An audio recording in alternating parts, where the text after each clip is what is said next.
Bem-vindo às Fundações do Figma, nosso Figma mais aprofundado. Nosso curso para iniciantes. Hoje aprenderemos o básico da transição de desenvolvedor no Figma. Não vou apenas ensinar as melhores práticas, mas também mostrar exemplos práticos que você pode usar para se preparar para a indústria. Meu nome é Ansh Mehra e ensino Design e IA para estudantes. Esta é a 7ª aula da nossa série gratuita de 10, onde você também pode ganhar o PIN e adesivos oficiais do Figma. Então, sem perder mais tempo, vamos começar?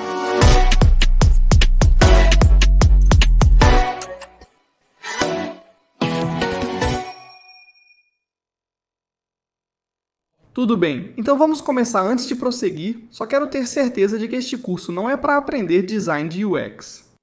Este curso é para aprender Figma. Figma é a ferramenta utilizada pelos designers de UX. Design de UX é a habilidade que vai te garantir um emprego.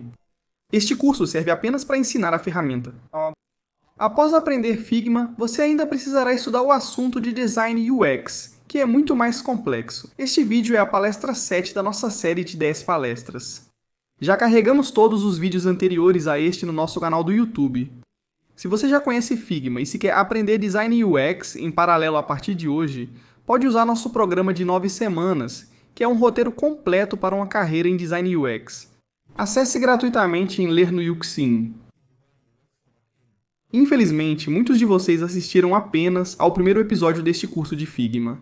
Isso tem cerca de 147 mil visualizações, mas veja como caiu a partir do episódio 2, 3 e 4. Tenho 100% de certeza de que muitos de vocês não concluíram todo o curso de Figma. Eu recomendaria fortemente a você que assim que terminar este vídeo, por favor, certifique-se de que você complete todos os vídeos que vieram antes deste, porque se você não assistir aos primeiros 5 ou 6 vídeos, então implementar os últimos 3 ou 4 episódios vai se tornar muito complicado. Agora vamos entender a ementa de hoje. Primeiramente, entendamos o que é essa passagem de design e desenvolvimento. Muitos usam o termo intercambiavelmente, mas os conceitos centrais são praticamente iguais. Vamos entender por que você precisa que o desenvolvedor faça a passagem e quais são as coisas mais importantes que você precisa saber. No módulo 2, ensinarei sobre o modo de desenvolvedor do Figma, recurso recentemente introduzido. Também no canto superior direito, se você olhar para este ícone aqui, se eu clicar nele, você perceberá que todo o painel de design muda, então você tem um conjunto completamente novo de opções à direita. Há um conjunto totalmente distinto de itens no lado esquerdo. Assim você pode alternar do modo de design para o modo de desenvolvedor, entendendo sua utilidade e características importantes. No terceiro módulo, darei exemplos práticos para você implementar esse conhecimento. Agora, durante o vídeo, você poderá ver todas as teclas que eu pressiono aqui e também verá meu cursor. Isso garante que todo o conteúdo seja facilmente acessível. No primeiro módulo, vamos entender o que é exatamente a passagem de desenvolvedor ou design. Deixa eu te explicar como apps são desenvolvidos no mundo real. O primeiro passo é que um gerente de produto da sua empresa ou alguém da sua empresa viria até você com um plano de requisitos do projeto, que é um documento de requisitos do projeto. Esse plano de requisitos do projeto tem uma lista de recursos, uma lista de casos extremos, cada coisa é especificada. Atualmente, muitas startups não possuem gerentes de produto e não utilizam PRDs.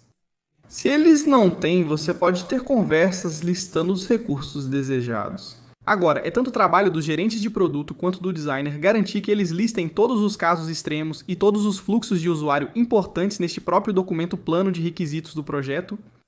Após receber o plano de requisitos do projeto, o designer realiza algumas rodadas de design, trabalhando em várias iterações que são apresentadas ao gerente de produto. Uma vez que o gerente de produto aprovou que esses designs estão em sincronia com o que a equipe de produto realmente queria, então os designs estão prontos para entrega e tudo para entrega. Então, uma vez que você terminou todas as rodadas de feedback entre o designer e o gerente de produto, agora é hora de incluir o desenvolvedor também. Agora, em muitas empresas onde design e desenvolvimento trabalham juntos de perto, o desenvolvedor é apresentado na primeira chamada em si, onde eles estão discutindo os PRDs. Então, quando o gerente de produto diz ao designer que essas são as funcionalidades que ele quer dele, o desenvolvedor também diz se isso é possível ou não, junto com os prazos de quanto tempo levaria para construir essa funcionalidade. Digamos que um gerente de produto apresente uma funcionalidade muito complicada. E o designer diz que para ele é fácil projetar isso em 5 dias. Mas o desenvolvedor diz que não é fácil para ele desenvolver isso dentro do prazo. Então o desenvolvedor intervém e diz ao gerente de projetos e ao designer que é assim que eles devem fazer para tornar viável para ele. Então, uma vez que o designer tenha concluído todo esse feedback interno com o gerente de projetos, Finalmente, os arquivos de design estão prontos para serem mostrados ao desenvolvedor.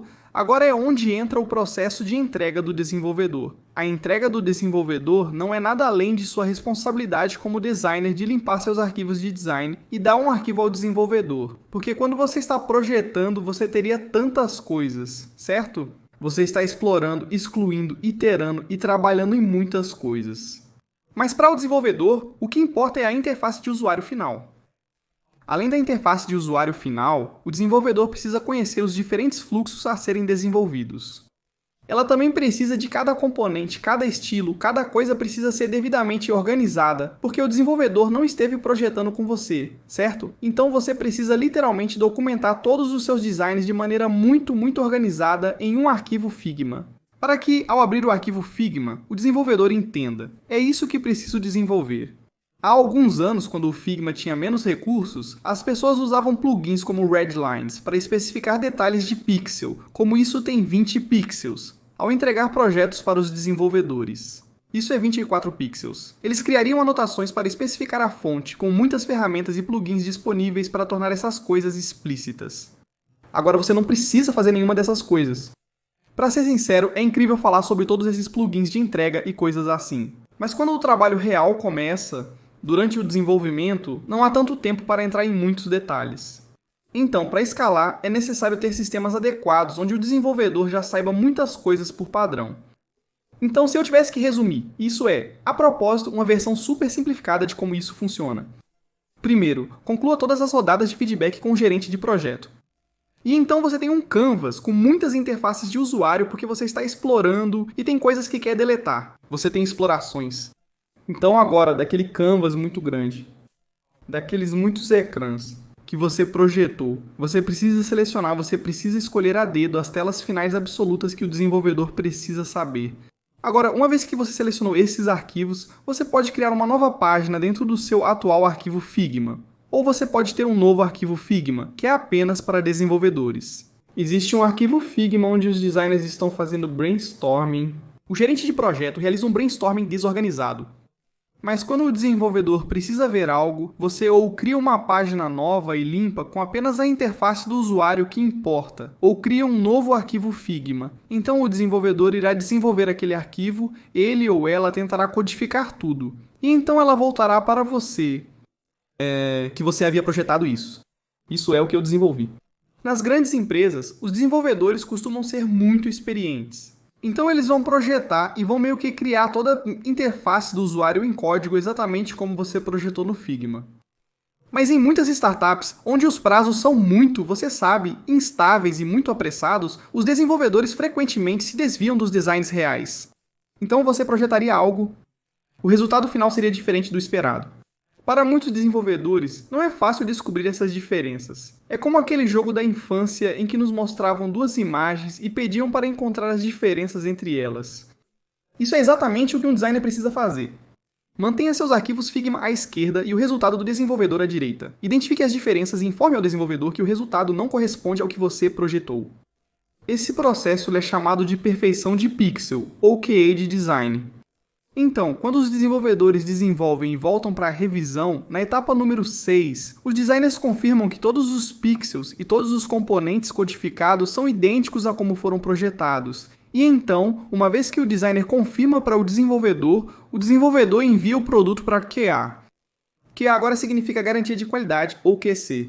Em muitas empresas também existem verificações de qualidade. Em pequenas startups, o desenvolvedor e o PM fazem o QA. Mas em empresas maiores, onde o software é muito complicado, eles não têm tanto tempo para fazer QA em todos os casos. QA não se trata apenas da aparência visual. QA também é sobre se este campo de entrada é capaz de lidar com todos os casos extremos. Isso está funcionando em diferentes dispositivos, isso está funcionando com internet lenta, isso está funcionando quando o brilho está baixo?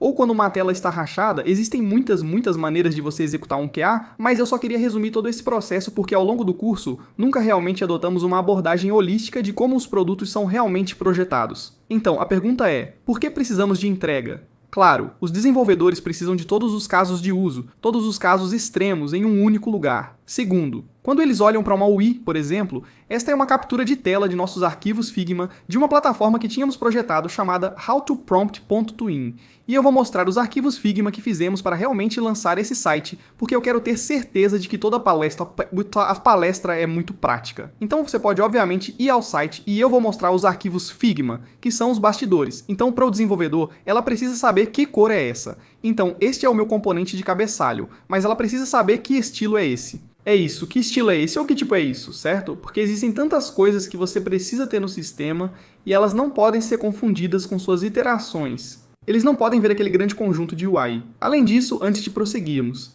estou muito sério que não lançaremos o próximo vídeo antes de recebermos 500 comentários. No vídeo anterior estávamos fazendo o mesmo e alguns de vocês espertos simplesmente copiaram e colaram seus comentários. Quando digo 500 comentários, eu só quero o apoio de vocês para levar a série adiante, então quero 500 comentários distintos e genuínos, e 1000 curtidas dentro de 5 dias após o upload. Além desse curso gratuito, tenho uma surpresa para você.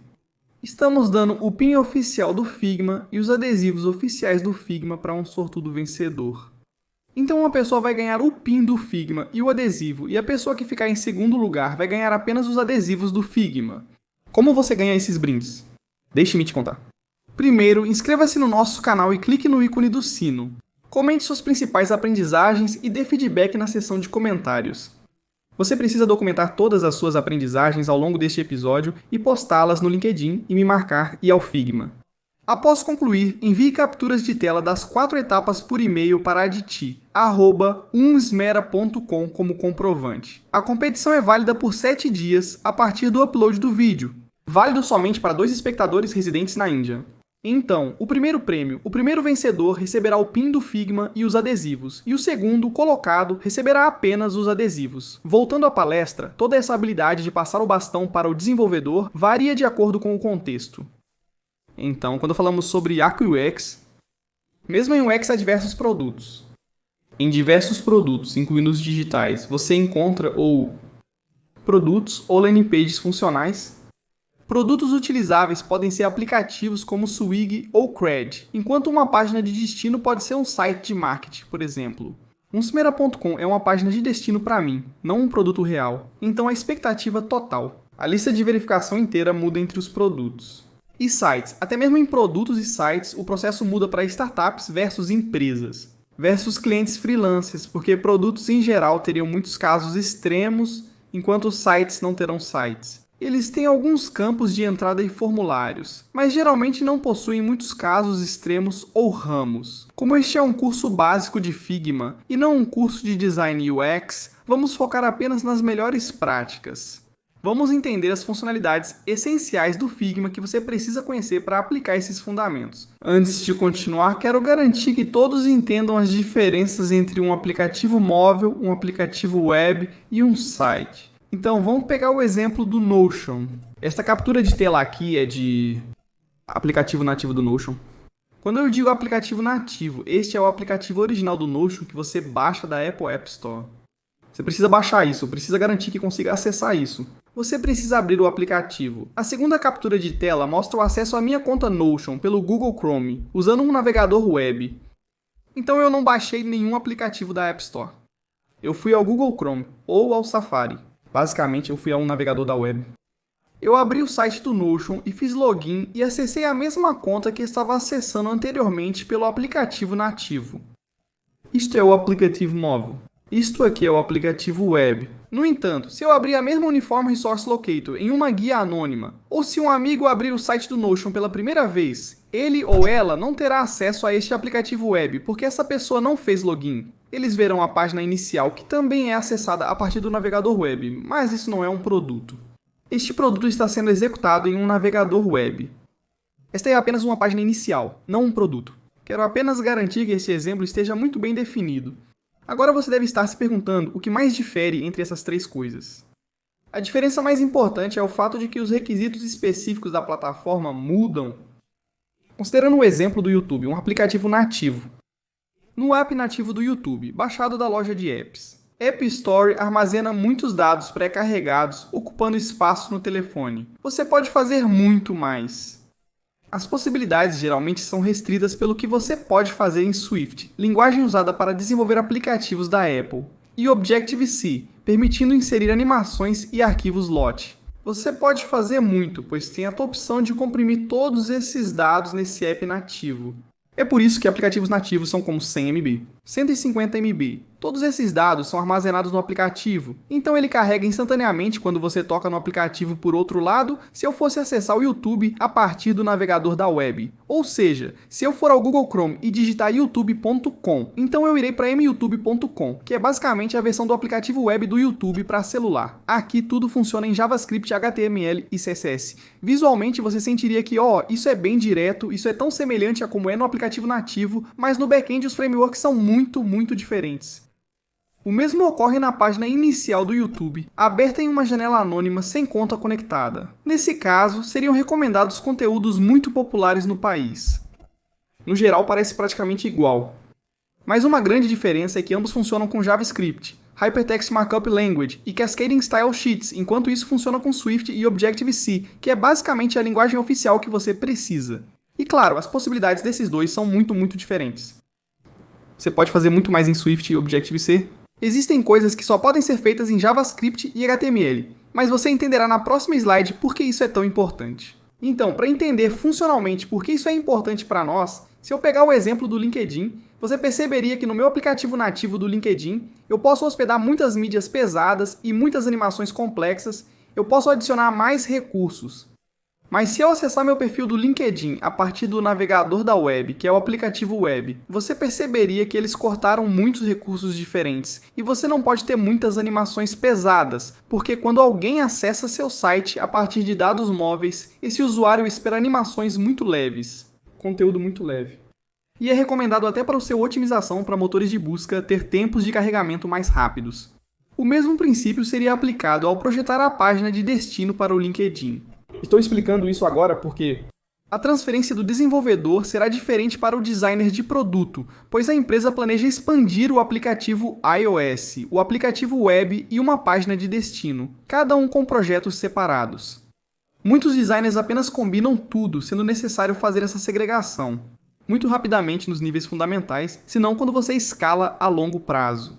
As coisas ficarão muito complicadas para você. A próxima pergunta é: como isso muda para startups, empresas e seus próprios clientes freelancer? O fato é que as empresas têm muitos processos pré-estabelecidos e muitos sistemas pré-estabelecidos e garantia de qualidade em vigor.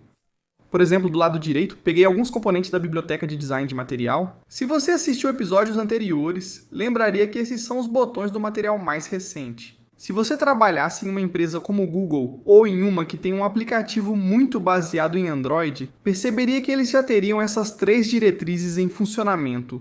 Para um designer fica muito fácil projetar coisas rapidamente. Assim, a pessoa não precisa anexar todos os estilos e tipografias de novo. As grandes empresas são extremamente cautelosas com esses estilos e componentes. Como você não pode errar ali, a equipe de QA descobrirá fazendo você correr em círculos. Então esses designers realmente se treinam em aprender os sistemas de design muito bem, mas quando se trata de startups e até mesmo freelancing, as coisas são bem mais flexíveis. Em startups, a prioridade é simplesmente lançar o recurso. Eles mal lhe darão tempo para criar sistemas. O que você precisa garantir é que corrija seus fundamentos. Antes de projetar qualquer coisa para sua startup, você precisa definir alguns fundamentos: interface do usuário, tipografia, pacotes de ícones, conceitos básicos de sombras e campos de entrada. Esses são os mais importantes. No trabalho autônomo, a flexibilidade é ainda maior, pois você trabalha principalmente sozinho. Se for uma equipe de uma pessoa, a organização é menos necessária. Se eu mostrasse como faço a transição, você ficaria surpreso com a quantidade de orientação que dou, mas no final meus arquivos reais de transição são bem desorganizados. Porém, quando eu trabalhava como designer profissional, era diferente. Quando eu tinha mais partes interessadas no jogo. Quando eu sabia que isso seria visto por 5 ou 6 pessoas diferentes, eu tinha que manter as coisas mais organizadas.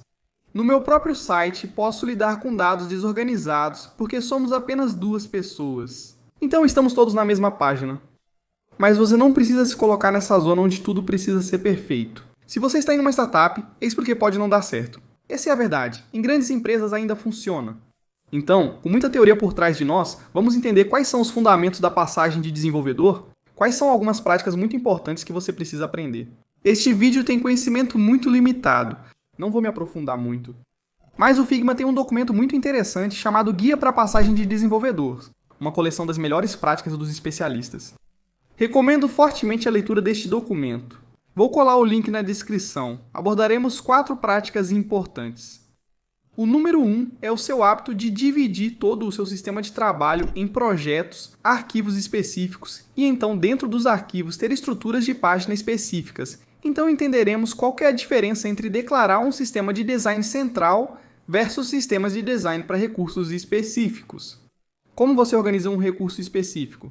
E um recurso realmente grande. Como você estrutura quando sua empresa tem iOS Android Web e dentro disso você tem interações para ir ao mercado. Então como você descobre isso? No final eu vou mostrar como você estrutura uma página específica no Figma, como você divide o fluxo, como você lista os casos de borda e algumas coisas importantes sobre como você coloca um cartão de comentário e como você faz a revisão de design. Agora, para tornar este vídeo prático, terei que pegar um aplicativo real. Caso contrário, nada fará sentido para você. Também, apenas para este vídeo, estamos usando o exemplo do Spotify, porque eu usei o Spotify muito bem e sei que o Spotify tem uma versão para Android, uma versão para iOS e uma versão de aplicativo web.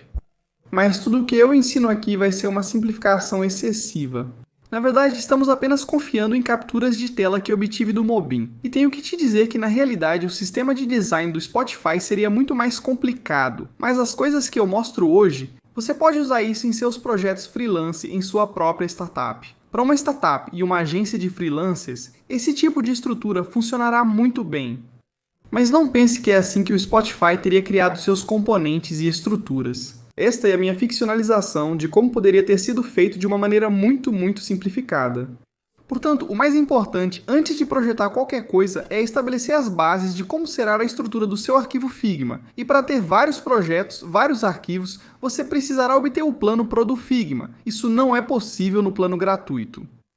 Recomendo que o painel do projeto no lado esquerdo seja assim. Certo, quando você abre o Figma, no lado esquerdo você tem esses projetos, eu recomendaria que você tenha um projeto específico apenas para sistemas de design. Nesses sistemas de design, o que você precisa fazer, eu explicarei isso em 1 minuto, mas tenha um projeto dedicado para sistemas de design. É aqui que você declara suas paletas, sua tipografia, suas cores, porque elas são universais, certo? Quando se trata das cores da sua marca, as cores da sua marca serão usadas no aplicativo iOS, no aplicativo Android, no aplicativo web, mas quando se trata de tipografia, a tipografia do iOS será diferente, a tipografia do Android será diferente. A tipografia da web será diferente. Mostrarei em 1 minuto como divido esses, mas sim, um projeto apenas para seus sistemas de design. Então, iOS, Android e web podem ter seus próprios projetos distintos. Caso contrário, ficará muito caótico para você. O que costumo fazer em todo o meu trabalho é que meu Work in Progress e Google Tag Manager são diferentes. Work in Progress significa trabalho em andamento. E Google Tag Manager significa ir para o mercado. Então você se lembra no início do vídeo, eu te disse que como designer, você terá um arquivo onde está explorando e documentando e mantendo todas as iterações. Aquele arquivo de descoberta que contém todas as suas explorações. Será chamado de seu arquivo em andamento. Work in Progress. Mas uma vez que eu terminar com o meu Work in Progress, eu vou declarar todos os componentes do meu Work in Progress e então criar uma biblioteca, uma vez que eu tenha declarado, uma vez que eu tenha publicado uma biblioteca. Eu irei para o meu arquivo Google Tag Manager, arquivo GTM. Eu vou habilitar aquela biblioteca do Work in Progress, porque eu não vou redeclarar coisas no GTM. GTM só terá o final. Interface final também tirado do Work in Progress. Agora, se você está ficando confuso, tenho certeza absoluta que você não viu o vídeo de estilos e bibliotecas. E eu ainda recomendaria que você terminasse todos esses vídeos antes de chegar a este. Se você estiver confuso sobre bibliotecas e estilos, assista aos episódios anteriores na playlist para entender melhor. Voltando, você precisa ter certeza de que não está redeclarando ou copiando e colando componentes do Work in Progress. No Google Tag Manager, copiar e colar componentes do Work in Progress. Google Tag Manager resultará em 2 componentes que realizam essencialmente a mesma função. Você terá múltiplas declarações da mesma coisa. O jeito certo é explorar tudo no Work in Progress, criar uma página com a interface final, no Work in Progress publicar uma biblioteca, pegar instâncias, ir para o seu Google Tag Manager, habilitar a biblioteca Work in Progress, e então colar as instâncias que você teria que assistir a este vídeo. 2 vezes para entender isso, e eu vou mostrar a você em exemplos práticos também, e fique comigo, não entre em pânico, não feche este vídeo, fique comigo, tudo ficará esclarecido, isso é. Este é um daqueles vídeos onde o nível vai subir um pouco. e eu sei disso. E você teria que gastar tempo. Teria que assistir 2 ou 3 vezes para meio que gravar isso no seu cérebro, ok? Agora, como eu disse, eu tenho Web WIP, iOS WIP, Android WIP, se quiser, você também pode mantê-los, sabe? WIP, GTM e iOS WIP GTM, e todos estes terão arquivos individuais. Agora, quando se trata de cores, as cores podem entrar nos sistemas de design, mas a tipografia, iconografia e imagens mudarão de uma plataforma para outra, então cada plataforma terá seus próprios sistemas de design separados, e cada categoria tem GTM e WIP, e então cada projeto terá arquivos individuais. Agora, os arquivos são para recursos específicos. Agora deixe-me mostrar a você por um exemplo. Por exemplo, se eu for ao projeto de sistemas de design, meu projeto de sistemas de design basicamente terá pelo menos esses 4 arquivos. Primeiro eu tenho minhas diretrizes universais, onde eu tenho minhas cores de marca, meus ícones, minhas direções de cópia, minhas sombras, minha borda, todas essas coisas, basicamente qualquer coisa que seja universal vai vir para cá. Mas então existem algumas coisas muito específicas para o sistema iOS, muito específicas para o aplicativo web de desktop, muito específicas para o Android. Nesse caso, esses componentes serão declarados localmente. Eu não quero poluir meu arquivo de diretrizes universais com componentes iOS, componentes de desktop, componentes Android, porque quando estou criando um recurso Android, eu só vou habilitar as diretrizes universais e as diretrizes do arquivo Android. Como vou usar apenas essas 2 bibliotecas, não vou habilitar o sistema de desktop e iOS para não deixar meu arquivo mais lento. Certo, então você terá um segundo. Você terá um arquivo universal, que contém todas as cores e arquivos específicos para cada dispositivo. Terá entradas específicas para cada plataforma. Então você precisa garantir que suas bibliotecas estão habilitadas de acordo, o que significa que para um arquivo como diretrizes universais, esta biblioteca precisa estar habilitada em cada recurso. Se estou trabalhando em um aplicativo web, também habilitarei o desktop. Por favor, certifique-se de manter capas para todos eles. Até o nome do arquivo é importante, também não tenho certeza se você sabe disso. Se você criar um quadro e eu vou te dar o quadro nisso. O arquivo Figma também será lançado na comunidade Figma. Você pode selecionar qualquer quadro e definir como miniatura. Há uma maneira específica de projetar esta capa. A área segura para a miniatura é de 1500 pixels por 960 pixels. Então, priorize simplicidade e legibilidade. Por favor, evite capas muito sofisticadas. Para meus sistemas de design, mantive um fundo branco. Para meus Google Tag Manager S, mudei a cor do fundo, uma ótima solução para que desenvolvedores e designers identifiquem instantaneamente que é um arquivo Google Tag Manager. Além da cor, coloco uma tag com Google Tag Manager, a plataforma, o nome do recurso, o designer responsável e suas fotos. Se houver 2 designers, pode haver sobreposição. Adiciono também uma captura de tela da interface do usuário para mais alívio visual. Caso contrário, ficará muito pesado em texto. Para Work in Progress, tudo permanece igual, mas a cor do fundo mudou e a tag agora diz Work in Progress, apenas para revisar como fazer uma boa capa. Priorize a simplicidade e a legibilidade. Veja, é super limpo. Tem um modelo que escala bem. Isso pode escalar para desktop, Android e iOS. Você conhece algum recurso. Qualquer tela funcionará bem. Existem tags para status, como Google, Tag Manager e Work in Progress. Você pode experimentar com preenchimentos de fundo ao alternar entre Google Tag Manager e Work in Progress, mas evite ter muitas variações. Então não, você sabe, tenha uma cor diferente para iOS, cor diferente para Android, cor diferente para web. Seu cérebro ficará confuso. Então você tem que manter essas coisas muito fáceis e é sempre melhor ter o rosto do designer. Principalmente em startups e grandes empresas com mais de 3 ou 4 designers. Assim você pode olhar para um arquivo de capa e saber instantaneamente para quem enviar uma mensagem no Slack. Agora, se eu fosse mostrar um exemplo rápido de como organizei meu arquivo de prompt, é assim que parecia. Pegamos um template do Webflow e eu tirei um screenshot de todo esse template para fazer aquele site. Usei um plugin chamado Hypertext Markup Language para Figma, que criou arquivos Figma com componentes de cabeçalho, dos quais gosto.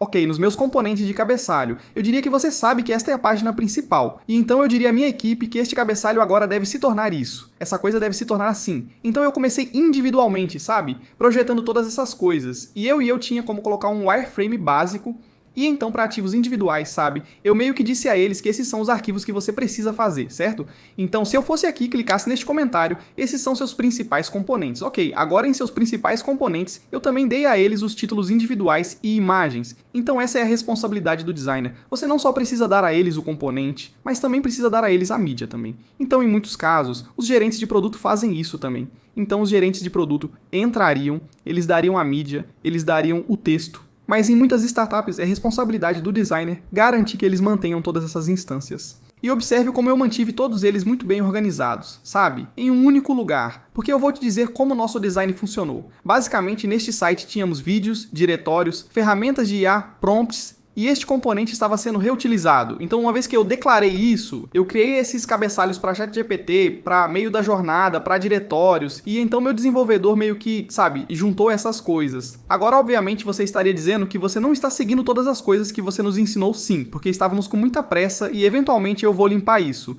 Mas o mais importante e fundamental aqui é que isso ainda não está extremamente desorganizado, certo? Então, mesmo que você faça apenas o básico dos cabeçalhos, apenas o básico das suas declarações de componentes, e, sabe, se você tiver toda a sua cópia aqui, funcionaria muito bem. E só para te informar que mesmo na entrega, às vezes você não precisa fazer o design inteiro para cada possível componente. Você pode apenas dizer ao seu desenvolvedor que, cara, este é um componente e esta é toda a cópia que você precisa colocar aqui. Como, por exemplo, tínhamos um cartão de depoimento que se parece com isso. Então, em nosso desenvolvimento, só demos este cartão e então eu fiz toda a cópia colar aqui. Como esta é toda a cópia que eles têm que colocar, então eu fiz este componente de novo e de novo para cada depoimento único?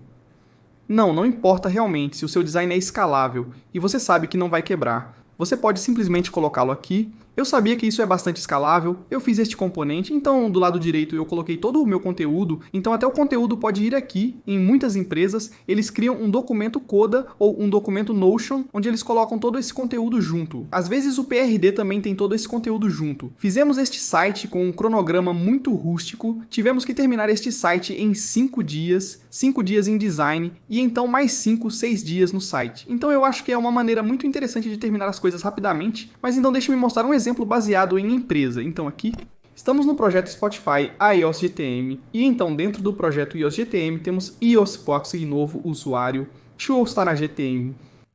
Então essa é uma convenção de nomes que você também pode seguir, que você coloca a plataforma,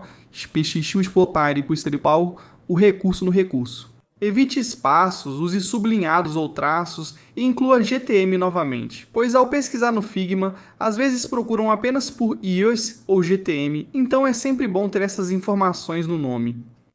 A primeira página do meu arquivo Figma é a de integração, com os designs necessários para novos usuários do Spotify. O arquivo de capa está no final. As pessoas sempre mantêm o arquivo de capa no topo, então quando alguém clica no arquivo Figma, vai direto para a capa, o que é inútil.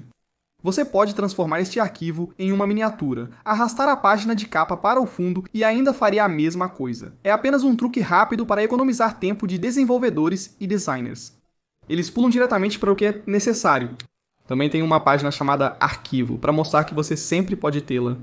Ok, agora é claro que vou detalhar todas essas coisas uma por uma, mas apenas para dar uma visão geral rápida, que criei este cabeçalho. Ok, o cabeçalho também tem várias cores, então este cabeçalho é como para uma visão abrangente de que esta é a tela de integração. Dentro da tela de integração temos a criação de uma nova conta. Então temos outra criação de conta e a personalização da experiência. Temos a opção de assinatura Premium para cada tela, que são capturas de tela, mas em projetos reais seriam quadros editáveis. Aqui estão seus quadros finais, então na vertical você percorre diferentes fluxos. Na horizontal você segue o fluxo. Então, da esquerda para a direita, estou navegando dentro, é assim que o aplicativo funcionaria, e então verticalmente eu tenho todas as diferentes funcionalidades dentro do onboarding. Agora, junto aos seus quadros do Figma, você deve manter seus componentes organizados. Então, por exemplo, se este componente aqui, este cartão de gênero, é algo que é usado aqui pela primeira vez. Essa é uma suposição que estou fazendo. Vamos supor que este componente seja apenas para este novo arquivo de usuário. Posso declarar isso aqui. Mas se falarmos sobre as cores, essa barra de pesquisa ou qualquer um desses ícones talvez você saiba. Ou talvez como este botão concluído aqui. Eles não serão declarados como um novo usuário. Esses componentes universais serão declarados no arquivo de sistemas de design. No projeto de sistemas de design. No arquivo IOC, você terá todos os componentes principais comuns, pois eles são reutilizados em todos os lugares, não sendo exclusivos para novo usuário. Os componentes locais foram mantidos no mesmo local. Outro hábito importante é ter cartões de anotação. Você pode criá-los ou duplicá-los. Eu criei uma designer fictícia, Anjali Singh, e você pode ter cartões em cores diferentes. Um cartão branco pode representar menções genéricas, enquanto o amarelo ou verde pode indicar algo que requer muita atenção ou algo muito específico. Você deve estar se perguntando por que precisamos desses cartões de comentários quando temos os comentários do Figma. Eu, pessoalmente, me beneficiei muito com isso, porque, sabe, quando minha desenvolvedora entrava no arquivo, ela conseguia ver rapidamente onde estavam os comentários brancos, onde estavam os comentários amarelos, e ela rapidamente dava zoom e verificava isso, certo? E então sempre tínhamos esses cartões à nossa frente, então também conseguíamos acompanhar nosso feedback. Porque nos comentários do Figma, eles são resolvidos, ficam ocultos, você não os vê visualmente como as cores e tudo mais. Eu apenas pessoalmente acho que os cartões de comentários são muito mais legais, e eles estão sempre lá, sempre, sabe, presos na interface do usuário. É apenas algo que eu realmente gostei e me beneficiei muito. Agora, por favor, certifique-se de que tudo o que você está fazendo está bem organizado e mais tarde no vídeo eu vou te contar o que é essa nova funcionalidade de sessão, isso virá no modo dev. Mas eu pensei em te mostrar rapidamente este exemplo. Agora, é assim que você pode criar um arquivo de cabeçalho para seus arquivos Figma. Este é um projeto que você pode simplesmente duplicar, sabe? Sua comunidade Figma terá este arquivo, então você pode mudar o fundo, a fonte que eu escolhi é chamada Satoshi. Então você pode baixar isso gratuitamente e você pode colocar seu telefone bem aqui. Este é um mockup de iPhone, mas você pode colocar qualquer mockup que quiser e no Figma geralmente corta a esquerda e a direita. Então, por favor, tenha isso em mente, que não é necessário que tudo o que você coloca no seu cabeçalho Figma será visível do lado de fora. Você precisa ser muito cuidadoso com isso também. Agora, existem algumas dicas rápidas que eu quero compartilhar antes de chegarmos ao módulo número 2. Número 1. Por favor, crie componentes de cabeçalho que sejam simples. Por exemplo, no meu caso, meus componentes de cabeçalho são muito simples. Você tem um subtítulo, você tem um título. Às vezes eu tinha uma versão onde eu teria um subtítulo de 2 frases. Dentro do título, às vezes para explicar algo. Mantenha esses cabeçalhos simples, com no máximo 2 ou 3 cores. Cada cor só vai confundir se você estiver trabalhando com PRDs ou documentações. Então o que você pode fazer é pegar este texto e vincular o plano de requisitos do projeto daquela funcionalidade específica. Quando a desenvolvedora chega ao seu arquivo, ela pode ficar confusa sobre a interface do usuário, sem entender exatamente o que você quis dizer. Ela pode passar pelo plano de requisitos do projeto, então isso pode ser um hiperlink para o plano de requisitos do projeto. O fluxo vertical passa pelos diferentes casos de uso e horizontalmente segue-se dentro do fluxo. Isso já discutimos. Hífens e sublinhados em vez de espaços, seja no seu arquivo, seja nos nomes das suas camadas, seja nos nomes dos seus componentes. Por favor, certifique-se de usar hífens e sublinhados. Não use a barra, porque a barra só vai complicar muitas coisas a longo prazo. Não entrarei em detalhes sobre por que não usar a barra. Isso pode ser abordado em um curso avançado, mas considere isso uma regra geral de sintaxe, que usam traços e sublinhados em vez de espaços ou barras. Então, por favor, pratique nomear suas camadas sempre que estiver projetando. Por favor, certifique-se de que você tem suas coisas organizadas. Por exemplo, aqui, se você verificar este nome está absolutamente incorreto porque eu estava com pressa. Tecnicamente, isso deveria ser chamado de aba 1 e aba 2. Se forem um componente, deveriam ser chamados de texto da aba ou etiqueta de texto. Então não faça a cópia da interface do usuário, o nome da camada. O nome da camada é um espaço reservado, então deve ser chamado de texto de entrada e não nome completo, pois nome completo é a cópia usada na interface do usuário. Mas é o texto de entrada que deve ser o nome correto para essa camada, também quando você está passando o melhor. O teste decisivo absoluto é garantir que, do lado esquerdo, você tem instâncias ou tem camadas separadas. Idealmente, quando você está fazendo a sua passagem, 80 a 90% das suas camadas dentro dos quadros móveis devem ser instâncias. Nada deve ter coisas separadas, mesmo do lado direito. Você vê cores separadas nas minhas cores de seleção, mas tudo deveria ser um único estilo. Se houver algo que não seja um estilo, isso se tornará problemático. Então você precisa auditar seus próprios arquivos GTM antes de entregá-los ao desenvolvedor. Certifique-se de que existem apenas instâncias e que não há cores sem estilos. Acho que na tipografia você ainda pode se safar, mas com cores você não pode, então isso é super importante. Agora, as dicas rápidas não acabaram porque aparentemente há muito a se considerar. A seguir, temos a parte 2 das dicas rápidas. A propósito, se você ainda não clicou em inscrever-se e não clicou no ícone do sino, por favor, faça isso, porque, pessoal, estou dizendo a vocês, Gravei mais de 1 hora de conteúdo agora, então você acreditaria que eu deveria apenas gravar isso em um instante e leva muito pouco tempo, mas a verdade é que nós gastamos muito tempo fazendo esses decks. Você viu a quantidade de esforço que coloquei neste vídeo? Sem o seu apoio, fica muito difícil para nós fazer isso de forma sustentável. Então, por favor, certifique-se de comentar e gostar deste vídeo. Você clica em inscrever-se e acerta o ícone do sino, porque cada comentário, cada acerto no ícone do sino vai muito longe. Voltando ao vídeo. Durante as revisões de design, lembre-se que o desenvolvedor apresentará o aplicativo web ou iOS desenvolvido. Como designer, você precisa fazer uma revisão adequada para garantir que o aplicativo atenda aos requisitos de design estabelecidos. No iOS e Android, você precisará tirar capturas de tela e adicioná-las ao Figma, posicionando-as à esquerda e à direita. Ao fazer isso na web, você pode usar o elemento de inspeção. Deixe-me mostrar como funciona. É algo super importante para quem revisa aplicativos web. No Google Chrome, clique com o botão direito e em Inspecionar. Um painel se abrirá no lado direito. Não se intimide com isso.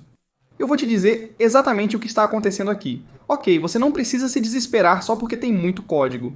Ok, então deixe-me ampliar. Veja em HTML e CSS. Essa linguagem é chamada de HTML e CSS. Quando eu selecionei este texto e cliquei em inspecionar, por padrão, o Google Chrome abrirá essa janela e me dirá onde exatamente isso está declarado no código. Então você pode ver este contorno azul, ele automaticamente sabe que agora este é o código que eu usei para o destino. Agora, se eu passar o mouse, você perceberá que no lado esquerdo, o Google Chrome me diz essa coisa chamada div.dot text gradient purple to text medium. Então essas são classes. O que são classes? Nós não precisamos entender isso agora. O ponto importante aqui é que no lado direito, você pode ver o texto exato e os estilos exatos que eles usaram. Seu desenvolvedor usou, por exemplo. Se eu clicar 2 vezes neste destino único, eu posso literalmente fazer isso. Olá, Anche, pressionar Enter e este texto mudaria. Isso está ocorrendo no código. No lado direito você tem os estilos. Em estilos você tem elemento. Ponto estilo é basicamente uma classe. Dentro dessa classe você tem algum código incompreensível. Vamos chamá-lo apenas de código incompreensível. A maioria dos designers não precisa entender o funcionamento disso. O importante é isso, você vê essa lista inteira que tem essas caixas de seleção. Essas são todas as diferentes propriedades, esse uso. Ok, as propriedades CSS definem como o seu conteúdo parece visualmente a cada HTML, é onde eles declaram a estrutura e o conteúdo. Mas, CSS, na verdade, significa folhas de estilo. Ok. Então eu acho que é chamado de folhas de estilo em cascata. Porque é chamado de cascata, não precisamos nos preocupar com isso. O ponto aqui é que é essa coisa que realmente nos ajuda a fazer nosso conteúdo parecer bom. Se nos seus arquivos Figma você definiu o tamanho da fonte como 32 e o desenvolvedor te mostra a página diferente, você pode clicar com o botão direito, inspecionar, selecionar o elemento, ir para tamanho da fonte, clicar 2 vezes e alterar para 38. Você diria que deveria ser 38, mas foi feito como 28. Você pode fazer todas essas mudanças aqui e verificar como ficaria. Claro que você pode entrar nos detalhes de todo o conteúdo, mas na maioria dos casos é muito fácil apenas editar essa parte. Às vezes eu iria e também verificaria essas propriedades também onde daria cores específicas, mas então se tornaria muito complicado para você. Mas isso é muito útil, porque às vezes vamos dizer que estou fazendo uma inspeção e quero verificar como este conteúdo ficaria. Você perceberia que há algum conteúdo sem sentido. E há esses pequenos 3 pontos. E se você clicar 2 vezes nisso, você perceberia que este é o conteúdo que você pode editar. Então você pode literalmente dizer, oi, junte-se a mim, e então você pode rapidamente ver como ficaria. Agora você perceberia que oi, junte-se a mim está em uma cor separada e aprender ferramentas de área em uma cor separada. Isso é porque há um título, e então há um título em gradiente, então há um conjunto diferente de título aqui, então eu posso colocar um espaço e você sabe que começará a funcionar. Então eu só pensei em mencionar isso rapidamente porque entender os fundamentos do elemento de inspeção é muito importante. Eu recomendaria fortemente que você inspecione o elemento em seus aplicativos web. É uma prática muito importante quando você conclui a entrega de design para um produto web ou para um site ou para qualquer página de destino. Quando volta para você, a inspeção realmente ajuda a fazer essas alterações. Ok, agora suponha que você está em uma chamada com seu desenvolvedor. Você está instruindo o seu desenvolvedor a abrir o painel de inspeção. Você está em uma chamada do Google Meet e alguém está fazendo alterações no painel de inspeção. Há um erro gravíssimo que as pessoas cometem e quero chamar a atenção para isso especificamente. Isso é algo extremamente sutil e pequeno, mas muito prático. Muitos juniores perdem isso, uma vez que você fez todas as alterações no elemento de inspeção e disse ao desenvolvedor que é assim que precisa ser, você está trabalhando na inspeção. Você não está trabalhando no Figma. Peça ao desenvolvedor uma captura de tela, pois ao atualizar, todas as alterações feitas no inspetor desaparecem. Então essas alterações que eu estava fazendo, elas não estavam realmente sendo feitas no código real. Meu site não está mudando, é apenas que localmente no meu computador as coisas estão mudando. Mas assim que eu faço o comando R, vamos dizer que eu vou aqui e se eu pressionar o comando R, você perceberia você. Antes de atualizar, certifique-se de tirar uma captura de tela para garantir que o texto volte ao normal. Peça ao seu desenvolvedor para tirar uma captura de tela também. Segundo, porque você está conversando, por favor, peça ao seu desenvolvedor para anotar cada mudança em um caderno. Ou em um canal do Slack, seja o que for, porque você não só precisa da captura de tela, como também precisa da lista explícita de mudanças que o desenvolvedor tem que fazer após a revisão de design. Outro ponto importante a ensinar aos seus desenvolvedores é sobre o modo de desenvolvedor. Então, se seu desenvolvedor chegar a este arquivo, segurando a tecla de opção e arrastando, eles rapidamente verão todas as opções disponíveis. Você tem cerca de 35 pixels de comprimento, então todos esses são pequenos. Diga aos seus desenvolvedores para aprenderem sobre o modo de desenvolvedor e outras pequenas coisas importantes, que aparecem se você clicar neste ícone. Então, se eles aprenderem os fundamentos do modo de desenvolvedor pela documentação do Figma, será bem aqui. Estou te dizendo que sua vida se tornará 10 vezes mais fácil. Outra lição muito importante que aprendi é que quando você está fazendo uma transição com seus desenvolvedores, faça um protótipo, especialmente quando houver muitas falhas e casos extremos. Os desenvolvedores são pensadores muito funcionais e, por serem humanos, podem não ser capazes de considerar todos os casos extremos apenas olhando para telas estáticas. Você, como designer, tem tudo mapeado em seu cérebro, mas existem muitas coisas que você descobre apenas quando prototipa. Protótipos são extremamente valiosos. A próxima palestra em nossa série é sobre os fundamentos do protótipo. Eu poderia fazer um curso completo de 10 horas apenas sobre prototipagem, mas o próximo vídeo cobrirá apenas o básico, para que você tenha ferramentas suficientes para avançar. Sempre faça um protótipo quando estiver mostrando seus sites ou aplicativos para o desenvolvedor e use cartões de comentários. Dê acesso de edição ao seu desenvolvedor. Deixe-o. Para entender como comentar código, os desenvolvedores precisam conhecer os fundamentos de mover e copiar arquivos, além de editar texto. É muito fácil. Além disso, outra prática importante usada por muitos produtos web é a limitação. Então eu realmente não vou explicar como você faz a limitação, mas a limitação basicamente verifica como seu site será carregado se os níveis de internet estiverem realmente muito baixos. Então nem todos têm uma conexão de internet alta. Se você está criando um site para uma pessoa que está vendendo cursos de webinar, então você precisa verificar como essa página de destino do curso de webinar será carregada em um telefone Android com internet realmente baixa, porque se eles estão veiculando anúncios, eles estão gastando dinheiro para as pessoas chegarem nessa página de destino móvel. E se a sua página de destino móvel não carregar em 1 a 2 segundos? Com uma conexão de internet lenta, todo esse dinheiro e esforço são basicamente perdidos. Isso é algo que você pode pesquisar no Google depois deste vídeo. Sobre como controlar o uso de banda no Google Chrome, é muito fácil, é um recurso gratuito. E com isso chegamos ao módulo 2 sobre o que exatamente é o modo de desenvolvedor antes de entrarmos nos detalhes. Quero apresentar um novo recurso no Figma chamado Sessões. Então, se você for até este ícone de quadro, bem aqui, se você clicar no chevron, perceberá que tem essa nova coisa chamada Sessão. Então lembre-se que eu disse que quando você terminar com seus arquivos GTM, quando você terminar com seus quadros finais, você cria uma nova página ou um novo arquivo para que seu desenvolvedor não se confunda. Então seu desenvolvedor sabe que isso é algo que é a exploração. Este é o arquivo final. Acontece que agora você pode selecionar quadros específicos em seu arquivo bagunçado e marcá-los prontos para o desenvolvimento. E você pode conseguir isso usando sessões. Então, por exemplo, no meu arquivo de criação de conta, se o meu desenvolvedor vier aqui e ver essa seção, eu posso literalmente ir aqui, clicar neste ícone codificado e dizer pronto para desenvolvimento. Então eu marquei como pronto para desenvolvimento. Se eu clicar em remover status de pronto, ele desaparecerá. Então, a coisa interessante aqui é que se eu marcar isso como pronto para desenvolvimento, a desenvolvedora, assim que ela entrar no arquivo do Figma, saberá que esta página específica tem quadros ou seções que estão prontos para o desenvolvimento. E se ela entrar no modo desenvolvedor, rapidamente entenderá quais são as seções que estão prontas para o desenvolvimento. Todos eles são chamados aqui como você sabe. Você sempre pode renomear esses e, claro, Como designer, você pode nomear essa seção como Navegar na música, em vez de Seção 1. Dessa forma, quando a desenvolvedora entra no modo de desenvolvimento, ela saberá que dentro de Pronto para desenvolvimento, você tem Navegar na música Pronto. Isso resolve o problema de ter Work in Progress e Google Tag Manager como arquivos separados, o que ainda é recomendado para empresas maiores. Mas se você está em uma empresa menor, então você não precisa manter tantos arquivos. Se você acha que nos próximos 5 a 6 meses você não terá tantos arquivos e tantos recursos. É um site básico, onde você pode ter um único arquivo de página. Isso é útil para quem não quer complicar as coisas. Você pode criar uma seção, marcá-la como pronta para desenvolvimento, e essa seção se torna a sua seção GTM. Agora, como que eu disse? Acho que cometi um pequeno erro.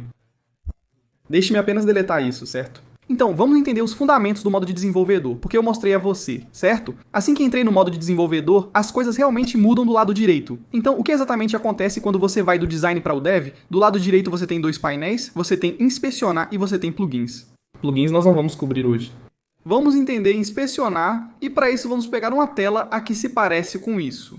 Esta é uma tela fictícia que eu criei. No topo você tem o nome, as alterações feitas, um carimbo de data-hora das últimas modificações e uma seção chamada Recursos de Desenvolvimento, onde você pode colocar um link para o seu código, VS Code ou qualquer outro recurso que um desenvolvedor possa precisar. Ao clicar em um componente específico, você pode acessá-lo diretamente.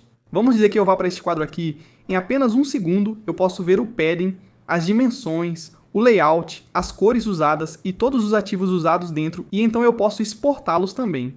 Isso é muito útil. Se eu selecionar uma instância específica, posso ir para o componente real. Eles também têm um playground de componentes onde você pode alternar entre diferentes estados e variações. Se você criar uma variante, abre um playground para alternar entre elas. Todas as suas cores e ativos estão no mesmo lugar.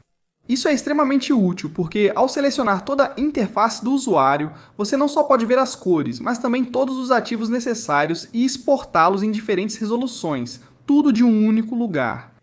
Você pode fazer uma exportação de camada, que exportará exatamente este tamanho, ou pode fazer o arquivo de imagem de origem, que é o arquivo de alta resolução. Então, se quiser ter uma imagem de alta resolução, sempre pode obter o arquivo de origem. O Figma também se integra com o VS Code, mas não abordaremos isso. Eu nunca usei o VS Code pessoalmente, mas existem muitos recursos loucos especificamente para desenvolvedores. Quando lançarmos um curso sobre UX para desenvolvedores, provavelmente entraremos em detalhes sobre como isso funciona. Mas o incrível é que se você alterar um componente, digamos que fez uma mudança há 5 minutos, o desenvolvedor pode clicar em comparar alterações e ver tudo o que mudou, lado a lado, todas as diferenças. Não entrarei em detalhes sobre isso agora, pois é mais voltado aos desenvolvedores. Mas recomendo fortemente que você peça aos seus desenvolvedores para começarem a usar isso, pois eles podem obter código para Cascading Style Sheets, Android e iOS, código Swift, resolvendo muitas coisas para eles. Agora vamos começar com o módulo número 3, onde cobrimos alguns exemplos práticos. Então, como eu disse, acho que já mostrei a você o arquivo Figma que criamos para o Spotify. Apenas para resumir rapidamente, você precisa ter certeza que se tiver algumas subdivisões, vamos dizer que você tem mais uma variação de não interessado, o que você basicamente pode fazer é que você pode criar um sub-guarda-chuva sim, então basicamente isso se torna meu termo guarda-chuva. E eu provavelmente posso ter uma cor diferente, provavelmente como uma cor mais escura, porque essas cores me ajudam a entender onde está ocorrendo a ramificação. Você pode ter diferentes páginas dentro de páginas divididas por uma linha pontilhada. No geral, você teria entendido o ponto disso. Esta é minha seção de integração. As outras não estão na seção. Eu poderia tê-las mantido em uma seção, mas não as mantive. Todos são como capturas de tela básicas em formato Joint Photographic Experts Group, mas na realidade, para você, todos eles estariam dentro de um quadro. Se eu mostrasse a você o verdadeiro espaço de trabalho do Figma, é assim que ele seria. Se eu for ao meu sistema de design, você teria todos os seus sistemas de design no lugar. Veja como eu os nomeei. Este é o sistema. Componentes de desktop sistema. Componentes Android. Componentes iOS Universal. Então, se eu for para iOS Web, então eu estaria trabalhando em 3 recursos. Experiência do novo usuário, gerenciamento de playlist e de conta. Como cada coisa tem um arquivo Figma específico e todos esses têm designers diferentes, então perceba como eu posso realmente ver o nome. Essa legibilidade é extremamente importante e estamos progredindo em 3 recursos, dos quais 2 estão no Google Tag Manager. Os recursos do Google Tag Manager estão disponíveis aqui. Então diz novo usuário. Google Tag Manager e todas essas coisas. Isto é, Work in Progress, todas essas coisas, esta organização realmente vai te ajudar a escalar mais rápido. E então, claro, eu te mostrei como o arquivo ficaria por dentro. Bem como agora o Figma tem um valor muito valioso. A playlist Horário de Expediente é para iniciantes. O arquivo com os clientes é destinado a pessoas que desejam aprimorar suas habilidades. Infelizmente, como nossa playlist, até mesmo essa playlist dourada, esta absoluta joia de playlist recebe muito pouca atenção.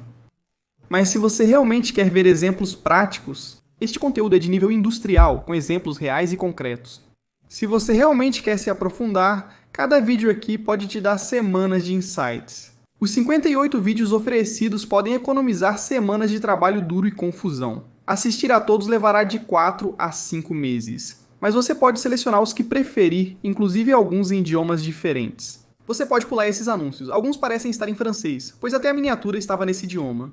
Eu recomendo muito que você assista bem esses vídeos, pois eles realmente vão abrir sua mente. Como pode ver, 2 anos atrás eu teria assistido a esses vídeos sequencialmente. Revi alguns desses vídeos várias vezes, eu costumava assistir a todos eles há 1 ano, 2 anos atrás, e eles realmente me ajudaram muito como designer.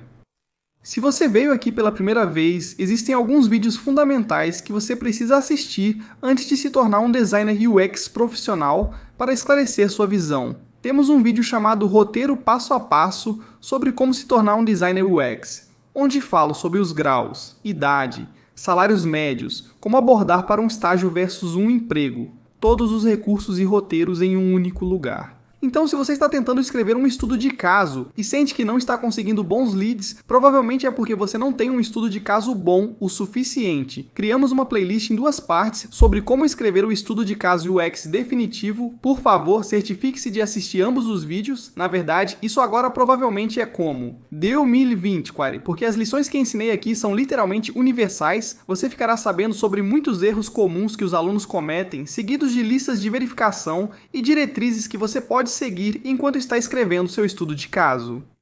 Também temos vários cursos detalhados em nosso canal no YouTube. Aprenda Design UX gratuitamente com Learn UI UX. Temos como Prompt.in. Temos um curso de 15 episódios onde você pode aprender sobre Design UX do zero. E todos esses recursos vão estar na descrição. E acredite, leva de 6 a 8 meses, mas após 6 a 8 meses, você pode essencialmente mudar sua vida. Você pode mudar a trajetória de toda a sua vida. Assim como eu e todos os meus colegas mudamos nossas vidas. O que você precisa fazer é escolher qualquer aplicativo que você use. Qualquer aplicativo, WhatsApp, Instagram, qualquer coisa. E você precisa criar um arquivo de transferência fictício. Assim como eu criei um arquivo de transferência fictício do Spotify, você precisa fazer isso para o seu próprio aplicativo também. Então você não precisa projetar nada, isso não é uma prática de design. Isso será uma prática de transferência. Imagine que você trabalha em uma grande empresa e precisa criar um arquivo de transferência para o designer. Como você estruturaria os arquivos? Como você criaria as páginas? Como você nomearia esses fluxos? Como você estruturaria essas capturas de tela? Por favor, certifique-se de criar seus cabeçalhos, você cria seus cartões de comentário. Assista aos episódios anteriores, caso não tenha visto as 6 palestras prévias. Por favor, conclua isso, pois todo o programa é de extrema importância. Faça anotações detalhadas no Notion, Google Keep ou onde preferir. E me marque no LinkedIn e no Figma, por favor. Eu sempre adoro ver o que vocês estão fazendo. Nossa próxima aula será sobre prototipagem. Será uma palestra aprofundada sobre os fundamentos da prototipagem não avançada.